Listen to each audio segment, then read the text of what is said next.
Homeland Security scrapped Disinformation Board secretly pushed continue mission documents. Documents reveal DHS prepared Ukraine MDM Playbook in 2022. New documents obtained through Freedom of Information Act (FOIA) requests show that the Department of Homeland Security (DHS) argued that the agency has authority in regulating misinformation, disinformation, and malinformation, despite the disbandment of the agency's highly criticized Disinformation Governance Board.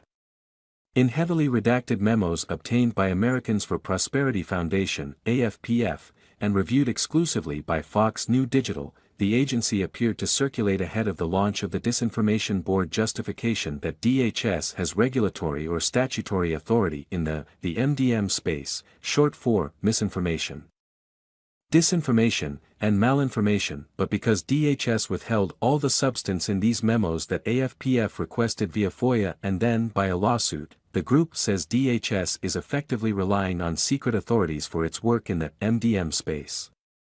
If DHS believes it has the authority to police people's online speech, it should be open with the public about what those authorities are, AFPF Director of Investigations Kevin Schmidt told Fox News Digital. The idea that any agency with such vast political power believes it has the authority to determine what ideas count as good or true upsets the delicate balance of power established by our founding fathers, he said. Point 1 memo is partially withheld under FOIA Exemption 7(e), which protects techniques and procedures for law enforcement investigations or prosecutions, or would disclose guidelines for law enforcement investigations. The use of the exemption, AFPF says, is troubling because it suggests DHS is either overstating its authority in the MDM space or it's abusing FOIA exemptions to avoid transparency. Our Constitution was designed to protect people's liberties from overreaching authorities. But the documents we've uncovered suggest that DHS believes it has overreaching authorities to regulate speech under the guise of countering misinformation even without a Disinformation Governance Board, Schmidt said. According to the documents obtained by AFPF, the Disinformation Governance Board also began working on misinformation related to irregular migration and Ukraine before it was disbanded. Point 1 memo produced from the FOIA request is dated February 22, 2022, and titled Ukraine MDM Playbook, but the content of that memo is redacted in the document produced to AFPF. Ken Cuccinelli, former Deputy Secretary of Homeland Security during the Trump administration, told Fox News Digital in a statement that DHS does not have censorship authority. Making up a new government acronym, MDM, does not change that legal fact, he said. Former DHS Assistant Secretary of Public Affairs Alexei Woltornist said, "No amount of regulatory authority can undermine constitutional rights. What is most concerning about this disclosure from DHS is they are using sophisticated law enforcement techniques against law-abiding citizens just for saying things the government does not like."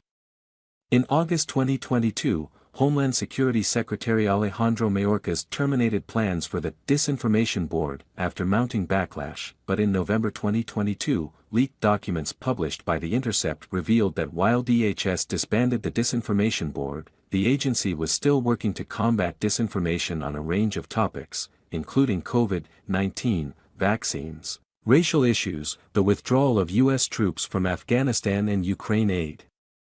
According to a draft copy of its quadrennial Homeland Security Review, which is DHS capstone strategy document, the agency intends to target disinformation on topics such as the origins of the COVID-19 pandemic and the efficacy of COVID-19 vaccines, racial justice, U.S. withdrawal from Afghanistan, and the nature of U.S. support to Ukraine. The Intercept reported that a lawsuit brought by 2 Republican attorneys general that alleges the Biden administration colluded with social media companies to censor user speech has so far resulted in a court order temporarily banning such activities by the government, ruling that such activities likely violated the First Amendment.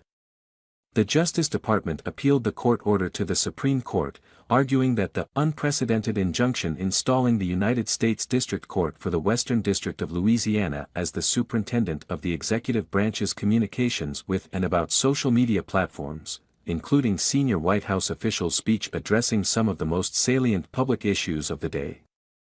The Supreme Court is expected to weigh in as early as Friday. Last week, House Republicans introduced legislation that would ban any federal dollars from helping to form any other such disinformation governance board in the future. Partisan government officials running a disinformation board sounds ridiculous to most people, yet the Biden administration tried to control the speech of American citizens, said bill co-author Representative August Pfluger, Republican Texas. In a statement, the Department of Homeland Security did not return a request for comment by time of publication.